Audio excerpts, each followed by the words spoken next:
ఆధునిక యుగంలో మనిషికి ఔషధం చాలా అవసరం. ఈ ఊళ్ళ వాళ్ళు మాత్రం వద్దంటున్నారు. ఔషధ కంపెనీల సముదాయాలను దూరం పంపించేయాలని ఉద్యమించేశారు. స్టీల్ వేరు, డ్రగ్స్ వేరు అని ఆ గ్రామాల ప్రజలు అంటున్నారు. అటుగా వచ్చిన హోంమంత్రి అనితను సైతం అడ్డుకోవడంతో ఉద్రిక్త పరిస్థితులు ఏర్పడ్డాయి. ఏమిటా డ్రగ్స్ కంపెనీ? అదెక్కడుంది?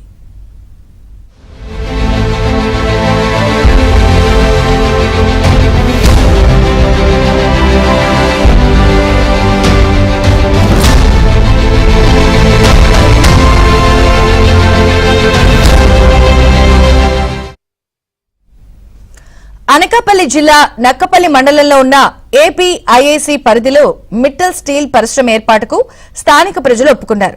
కేంద్ర ప్రభుత్వ సహకారంతో ఏర్పాటు చేయబోయే బల్క్ డ్రగ్స్ పార్కును మాత్రం వ్యతిరేకిస్తున్నారు. ఇంతకీ డ్రగ్స్ కంపెనీలను జనం ఎందుకు వద్దంటున్నారు? ఆగ్రహించిన జనం హోంమంత్రి వంగలపూడి అనిత కాన్వాయ్ను సైతం అడ్డుకునే ప్రయత్నం చేశారు. పరిస్థితిని అర్థం చేసుకున్న ఏపీ ప్రభుత్వం బల్క్ డ్రగ్స్ కంపెనీలను తాత్కాలికంగా నిలిపివేసినట్లు ప్రకటించింది.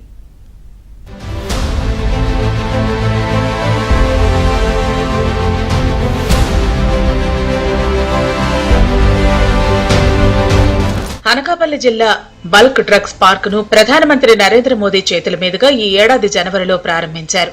ఆ కార్యక్రమం వర్చువల్ గా జరిగింది.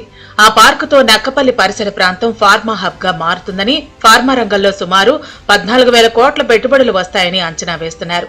30,000 మందికి ప్రత్యక్షంగా, 40,000 మందికి పరోక్షంగా ఉపాధి అవకాశాలు లభిస్తాయని భావిస్తున్నారు. అయితే తొలుత ఆ పార్కును కాకినాడ తోండంగిలో ఏర్పాటు చేయాలని 2022లో భావించారు.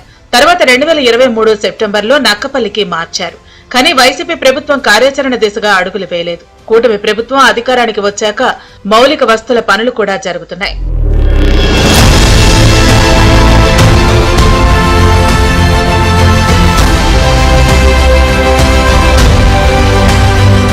విశాఖ చెన్నై ఇండస్ట్రియల్ కారిడార్ లో భాగంగా నక్కపల్లి మండలంలో కొంత భూమిని ఏపీఐఏసీ ఎప్పుడో సేకరించింది.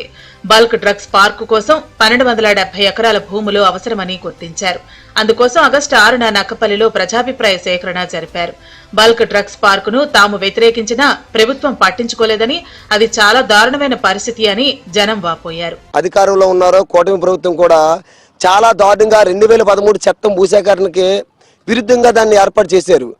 ప్రజల అభిప్రాయాలు తెలియకుండా ఎవరైతే ఈ నిర్వాసితులు ఎవరైతే ఉన్నారో వాళ్ళు కాకుండా ఈ నక్కపల్లి మండల అవతల నుంచి ఎవరైతే వాళ్ళకి అనుకూలంగా ఎవరైతే ఉన్నారో వాళ్ళందరినీ అక్కడ ప్రజాభిప్రాయ సేకరణలో ఏర్పాటు చేసుకొని మాకు అంగీకారం అనే విధంగా తెలిపారు. కానీ ఇది చాలా దౌర్జన్యం. బల్క్ డ్రగ్స్ పార్క్ కోసం నక్కపల్లి మండలంలోని బుచ్చిరాజుపేట, చందనాడ, డిఎల్పురం, రాజేపేట, వేంపాడు గ్రామాల్లో ఇప్పటికే 470 ఎకరాల భూసేకరణ జరిగిపోయింది. అక్కడ ఇప్పటికే పనులు జరుగుతున్నాయి. సిహెచ్ఎల్ పురం, పెద్ద తీనార్ల, ఉపమాక, చిన్న తీనార్ల, బోయపాడు, దోండవాక, గుర్రురాజుపేట, జానకిపేట గ్రామాల్లో 816 ఎకరాల భూమిని సేకరించాల్సి ఉంది. బల్క్ డ్రగ్ పార్కుకు గ్రామాల్లో భూసేకరణ చేయాల్సి ఉంది. అయితే పర్యావరణ అనుమతులు రాకుండానే నిబంధనలకు వ్యతిరేకంగా బల్క్ డ్రగ్ పార్కును ఎలా నిర్మిస్తున్నారని వామపక్షాలు నిలదీస్తున్నాయి. ఇక్కడ ఉన్న వాళ్ళందరూ వేలు, 100 రూపాయలు చూసిన తప్ప లక్షల రూపాయలు చూసిన ఎవరు లేరు. అతి కొద్ది మంది ఉండుంటారో, ఒకరు ఇద్దరు ఉండుంటారో. అయితే ఈ లక్షల రూపాయలు జబ్బులు వస్తే మేము ఎలా తట్టుకోవాలి? మేము కూడా మినరల్ వాటర్ తాగే స్థాయి మాకు లేదు. అండర్ గ్రౌండ్ వాటర్ తాగుతాం. మీ బల్క్ కంపెనీలు వస్తే అండర్ గ్రౌండ్ వాటర్ మొత్తం పాడైపోతే తద్వారా మేము ఆ వాటర్ తాగడం వల్ల తద్వారా మాకు జబ్బులు వస్తే దానికి రెస్పాన్సిబిలిటీ ఎవరు? ఎక్కడ పొమ్మంటున్నారు మమ్మల్ని? ఈ తీర ప్రాంతం మీద ఈ చుట్టుపక్కల 7 నుంచి 8 గ్రామాలు సిద్ధపడి ఉన్నాయి, బ్రతుకుతున్నాయి. అయితే ఈ 7 నుంచి 8 మంది గ్రామాల ప్రజల్లో దాదాపు దగ్గర ఒక 20,000 మంది ఉంటారు. మా ఒక్క గ్రామంలోనే 10,000 మంది జనాభా ఉంటున్నాము. అయితే ఈ 10,000 మందికి ఎట్టా వస్తుంది? పార్కు ఏర్పాటు చేసిన ప్రాంతంలో గ్రామాలను అలాగే ఉంచి గ్రామాల చుట్టూ ఉన్న భూములను తీసుకుంటున్నారు. ఒక రాజేపేట గ్రామంలో సుమారుగా 10,000 మంది వరకు జనాభా ఉంటారు.